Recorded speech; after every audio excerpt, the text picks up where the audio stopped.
20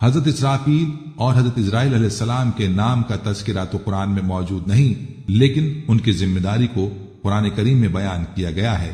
نیز احادیث اور تاریخی کتابوں میں کثرت سے ان دونوں فرشتوں کا ذکر موجود ہے۔ جہنم کے داروغہ حضرت مالک کا ذکر سورہ زخرف آیت 77 میں ہے۔ صحیح بخاری کی حدیث میں ہے کہ فرشتوں کی ایک جماعت دن کے وقت انسانوں کی حفاظت پر مامور ہے، دوسری جماعت رات کے وقت ان کی حفاظت کرتی ہے۔ ابو داؤد کی ایک روایت حضرت علی رضی اللہ عنہ سے مروی ہے کہ یہ فرشتے مختلف حادثات سے انسانوں کی حفاظت کرتے ہیں، البتہ جب اللہ تعالیٰ کا حکم ہی یہ ہو کہ کسی شخص کو تکلیف میں مبتلا کیا جائے تو یہ فرشتے وہاں سے ہٹ جاتے ہیں۔ بعض فرشتے انسان کے اچھے اور برے اعمال لکھتے ہیں، جن کو کرامن کاتبین کہتے ہیں۔ ان فرشتوں کے متعلق اللہ تعالیٰ ارشاد فرماتا ہے، حالانکہ تم پر کچھ نگراں فرشتے مقرر ہیں جو معزز لکھنے والے، جو تمہارے سارے کاموں کو جانتے ہیں۔ نیز فرمان الہی ہے، اس وقت بھی جب اعمال کو لکھنے والے دو فرشتے لکھ رہے ہوتے ہیں، ایک دائیں جانب اور دوسرا بائیں جانب بیٹھا ہوتا ہے، انسان کوئی لفظ زبان سے نکال نہیں پاتا مگر اس پر ایک نگراں متعین ہوتا ہے، ہر وقت لکھنے کے لیے تیار۔ کچھ فرشتے عرش الہی کو اٹھائے ہوئے ہیں۔ اللہ تعالیٰ کا ارشاد ہے، وہ فرشتے جو عرش کو اٹھائے ہوئے ہیں اور جو اس کے گرد موجود ہیں، وہ سب اپنے پروردگار کی حمد کے ساتھ اس کی تسبیح کرتے رہتے ہیں۔ اسی طرح فرمان الہی ہے، فرشتے اس کے کنارے پر ہوں گے اور تمہارے پروردگار کے عرش کو اس دن 8 فرشتے اپنے اوپر اٹھائے ہوئے ہوں گے۔ فرشتوں کی ایک جماعت درود و سلام کو نبی اکرم تک پہنچانے پر مقرر ہے، نسائی اور ابو داؤد۔ کچھ فرشتے دنیا میں گھومتے رہتے ہیں اور جہاں اللہ تعالیٰ کا ذکر ہوتا ہے، بعض و نصیحت ہوتی ہے، قرآن کریم یا دینی علوم پڑھے یا پڑھائے جاتے ہوں، ایسی مجلسوں میں وہ حاضر ہوتے ہیں تاکہ جتنے لوگ اس مجلس میں اور اس نیک کام میں شریک ہیں ان کی شرکت کی اللہ تعالیٰ کے سامنے گواہی دیں۔ دنیا میں جو فرشتے کام کرتے ہیں ان کی صبح و شام میں تبدیلی ہوتی ہے۔ نماز فجر کے وقت رات والے فرشتے آسمانوں پر چلے جاتے ہیں اور دن میں کام کرنے والے آ جاتے ہیں، اور عصر کی نماز کے بعد دن والے فرشتے چلے جاتے ہیں، رات میں کام کرنے والے فرشتے آ جاتے ہیں۔ فرشتوں کی ایک جماعت ہمیشہ اللہ تعالیٰ کی تسبیح و تقدیس میں بھی مشغول رہتی ہے۔ جس طرح دنیا میں بیت اللہ کا طواف کیا جاتا ہے، اسی طرح آسمانوں پر اللہ کا گھر ہے جس کو بیت المعمور کہا جاتا ہے، اس کا فرشتوں کی ایک جماعت ہر وقت طواف کرتی رہتی ہے۔ اسرائیل علیہ السلام موت کے فرشتے ہیں جن کے ذمے لوگوں کی روحیں قبض کرنے کا کام ہے، جس میں وہ کوتاہی نہیں کرتے۔ ان کے ساتھ بے شمار ان کے ساتھی اور مددگار فرشتے ہیں جو ان کے ماتحتی میں کام کرتے ہیں۔ قل یتوفاکم ملک الموت الذی وکل بکم ثم الی ربکم ترجعون۔ ترجمہ، تم فرماؤ تمہیں وفات دیتا ہے موت کا فرشتہ جو تم پر مقرر ہے، پھر اپنے رب کی طرف واپس جاؤ گے۔ اللہ تعالیٰ نے قرآن حکیم میں فرمایا، آپ فرما دیجئے کہ تم کو موت کا فرشتہ موت دیتا ہے جو تم پر مقرر ہے، یہاں تک کہ جب تم میں سے کسی کی وفات کا وقت قریب آ جاتا ہے تو ہمارے فرشتے اس کو موت دیتے ہیں اور کوتاہی نہیں کرتے۔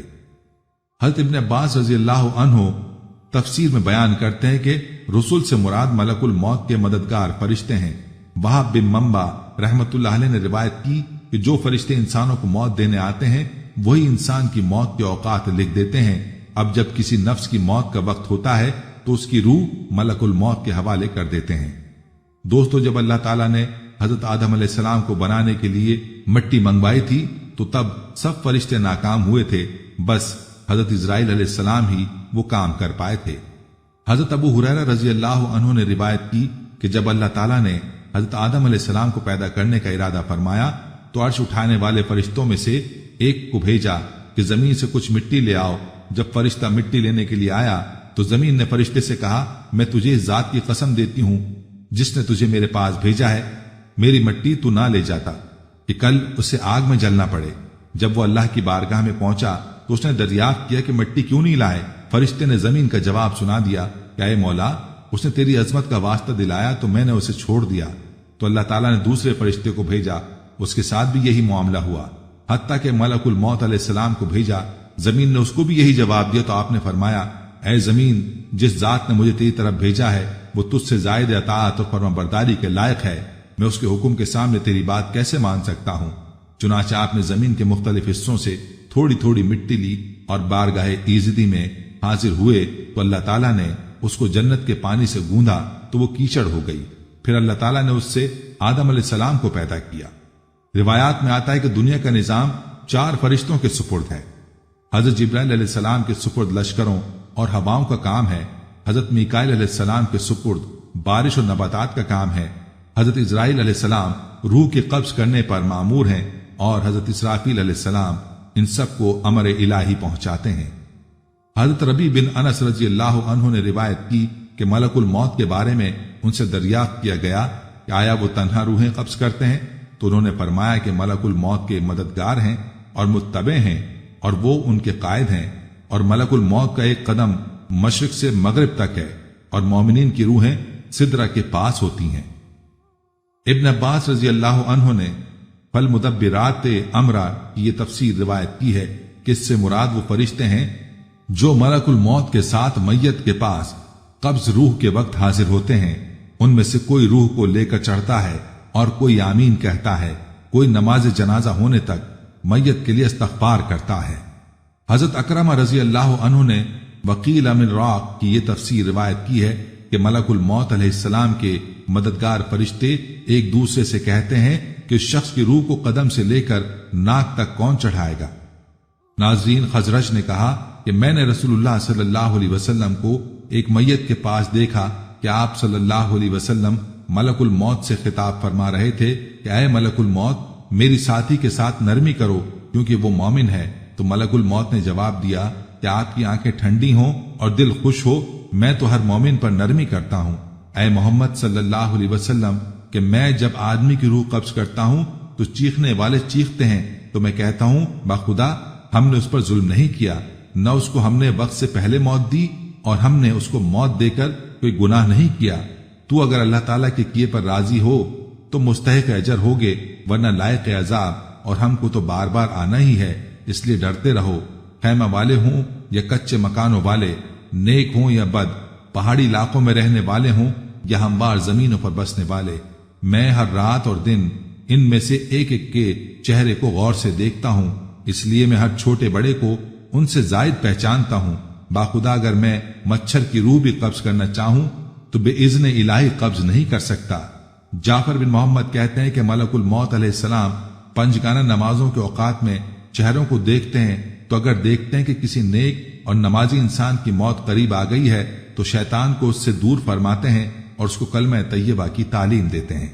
ملک الموت علیہ السلام دن میں 3 مرتبہ لوگوں کے چہرے دیکھتے ہیں جس کی عمر پوری ہو جاتی ہے اور اس کا رزق دنیا سے ختم ہو جاتا ہے، اس کی روح قبض فرماتے ہیں، گھر والے رونے لگتے ہیں، ملک الموت دروازے کے پٹ پکڑ کر کھڑے ہو کر فرماتے ہیں کہ میں نے تمہارا کوئی قصور نہیں کیا، میں تو اللہ کی طرف سے مامور ہوں، نہ میں نے اس کا رزق کھایا اور نہ ہی اس کی روح قبض کی، اور مجھے تو تمہارے پاس بار بار آنا ہے حتیٰ کہ تم میں سے کوئی باقی نہ بچے۔ حسن رحمت اللہ علیہ فرماتے ہیں کہ لوگ اگر اس فرشتے کو دیکھ پائیں اور اس کے کلام کو سن لیں تو میت کو بھول کر خود اپنے ہی آپ کو رونے لگ جائیں۔ حضرت میمون رحمت اللہ علیہ کے والد فرماتے ہیں کہ میں مطلب بن عبداللہ بن حنطب کی موت کے وقت ان کے پاس ہی تھا، تو ایک شخص نے ان کی تکلیف دیکھ کر کہا، اے ملک الموت، اس پر نرمی کیجئے۔ تو مرنے والا جس پر بے ہوشی کا عالم طاری تھا کہنے لگا، میں تو ہر مومن پر نرمی کرنے والا ہوں۔ دوستو، ابراہیم علیہ السلام ایک روز اپنے گھر میں تشریف فرما تھے کہ اچانک گھر میں ایک خوبصورت شخص داخل ہوا۔ آپ نے پوچھا، اے اللہ کے بندے، تجھے اس گھر میں کس نے داخل کیا؟ اس نے کہا کہ گھر والے نے۔ آپ علیہ السلام نے فرمایا، بے شک صاحب خانہ کو اس کا اختیار ہے، یہ تو بتاؤ کہ تم ہو کون؟